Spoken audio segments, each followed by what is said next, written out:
Clap. Bonjour. Oui, j'adore plagier l'intro de YouTuber en attendant de trouver la mienne. Bon, today we're just gonna talk about color correction.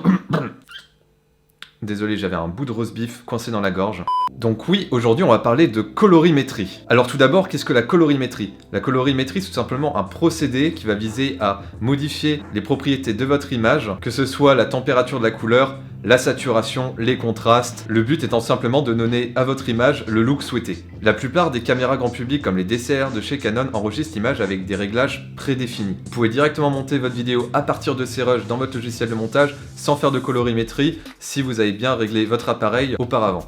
Néanmoins, à la fin, on se retrouve avec une image beaucoup trop réaliste, un peu comme cette vidéo par exemple, qui est complètement à l'opposé de l'image qu'on retrouve dans les films, parce qu'à la base, les films, c'est fait pour faire rêver. Le but des films, c'est pas de coller à la réalité, c'est de créer un univers et une ambiance générale, et ça passe aussi par l'image, et donc par la colorimétrie de celle-ci. D'ailleurs, la plupart des blockbusters américains ont une façon très simpliste et qu'on retrouve régulièrement dans la façon de traiter leurs images. Généralement, on aura des tons foncés qui vont tirer légèrement vers le bleu, et des tons moyens clairs qui vont tirer un poil plus vers le vert. Bien sûr, cela dépend totalement du genre de votre film. Si vous regardez un western, vous allez vous retrouver avec des tons plutôt chauds, alors que si vous regardez à l'inverse un thriller, les tons seront plutôt froids. Pour revenir à l'image qui sort de votre boîtier, la meilleure façon de pouvoir étalonner celle-ci, c'est de tourner avec un profil flat.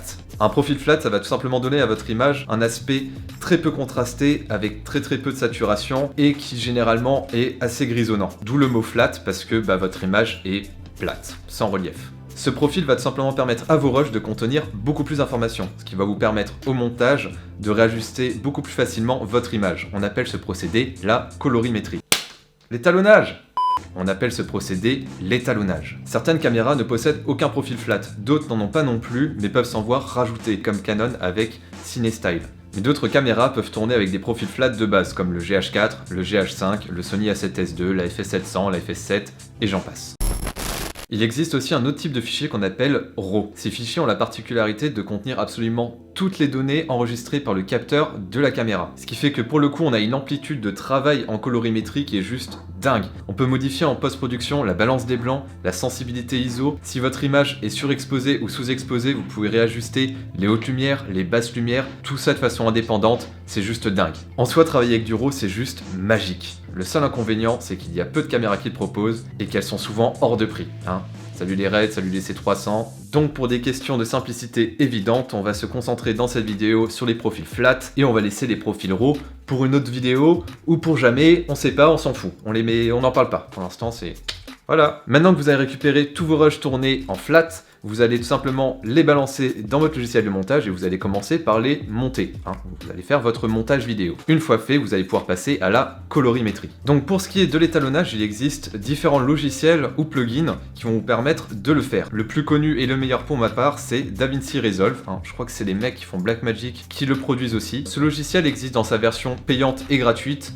Mais sincèrement, vous faites pas chier, prenez la version gratuite, elle fait mais largement l'affaire. Personnellement, j'utilise le plugin Lumetri qui est sur Premiere Pro, ce qui me permet d'étalonner mes vidéos directement depuis mon propre logiciel de montage. Mais il existe aussi une multitude d'autres logiciels et plugins plus ou moins efficaces comme Magic Bullet Looks par exemple, qui est très pratique si vous débutez dans l'étalonnage, mais qui devient assez rapidement contraignant en termes de possibilités. Bon, bien sûr, il existe d'autres logiciels comme Film Convert, Colorista, et j'en passe. Lorsque l'on débarque dans l'univers de la colorimétrie, on peut vite être perdu. Mais rassurez-vous, le processus est assez simple en soi. Je précise tout de même qu'à la base, je ne suis absolument pas étalonneur. Je le fais à ma manière, c'est peut-être pas la meilleure façon de le faire, mais au moins je le fais.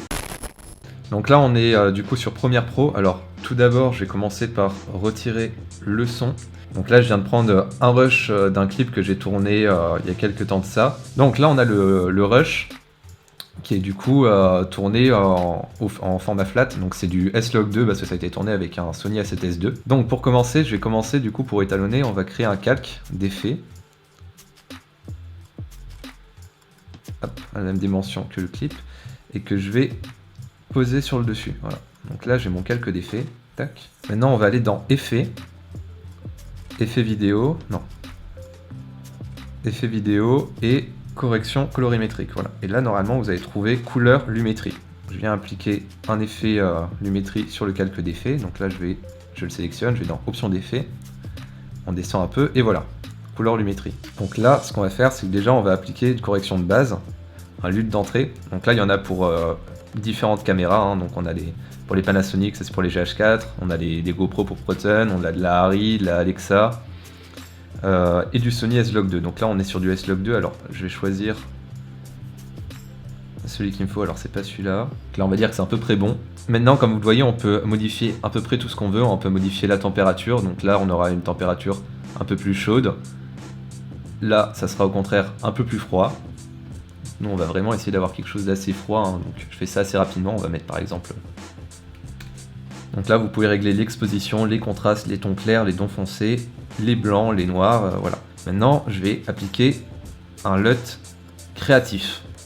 Donc là le LUT créatif c'est ce qui va donner un aspect un peu cinéma on va dire à votre image. C'est vraiment ce qui va lui permettre d'avoir des couleurs un peu spécifiques et qui sortent de l'ordinaire, hein. Par exemple, je sais pas, je vais prendre un exemple tout con, par exemple si on prend du Kodak. Bon, là par contre vous voyez que ça écrase vraiment les noirs, on a une image qui est beaucoup plus contrastée. Kodak Elite, voilà, donc vous voyez c'est vraiment ça qui permet d'avoir des effets sur vos images, en fait c'est donc ces presets qui sont déjà enregistrés. Donc moi je vais appliquer celui-ci, je vais aller appliquer un SL Blue Ice. Voilà, donc ça c'est vraiment un effet que je veux, hein. Je veux vraiment des tons foncés qui tirent vers le bleu. Alors on va baisser l'intensité parce que là comme vous le voyez c'est beaucoup trop fort, donc on va revenir à 0. Et je vais le réaugmenter très légèrement. Et vu que là on a tourné sur un fond noir, la vidéo, je vais essayer très légèrement de venir écraser les noirs pour pas qu'on différencie en fait le fond, le drap noir qu'il y a dans le fond.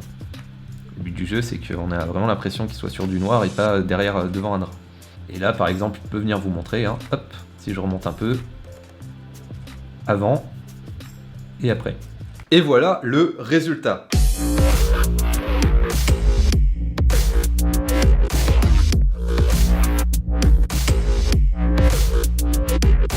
Plutôt cool, n'est-ce pas? Alors bien évidemment, savoir correctement étalonner une vidéo, ça prend du temps et ça demande surtout beaucoup de pratique. C'est notamment pour ça que je vous invite très fortement à aller voir d'autres vidéos sur YouTube qui parleront plus en détail de l'étalonnage et de vous renseigner par vous-même sur les techniques de colorimétrie. Sachez que l'étalonnage est très important, ça ajoutera une plus-value à votre film qui n'est absolument pas négligeable. Vous aurez beau tourner votre film avec la meilleure caméra du monde, comme une RED par exemple, si votre image n'est pas correctement étalonnée, le rendu final sera toujours moins bon qu'une image bien étalonnée d'un A7S II par exemple. Comme j'ai pu voir des courts-métrages tournés avec un 700D et dont l'image m'a juste laissé sur le cul. Parce que j'en ai vu des courts-métrages tournés à la RED et c'était dégueulasse. Faites pas ça avec une RED, s'il vous plaît. Non.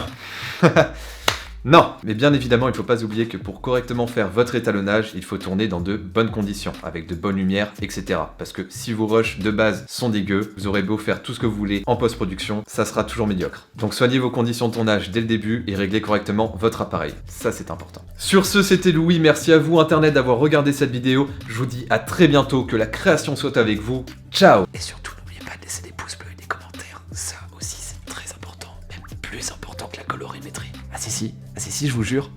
Wallah, sur le Coran de la merde. Listen, I ain't going back. Look what I did, look what you done. I guess I made the right choice when I've entered in the jungle. Oh no, I ain't going back. Look what I did, look what you done.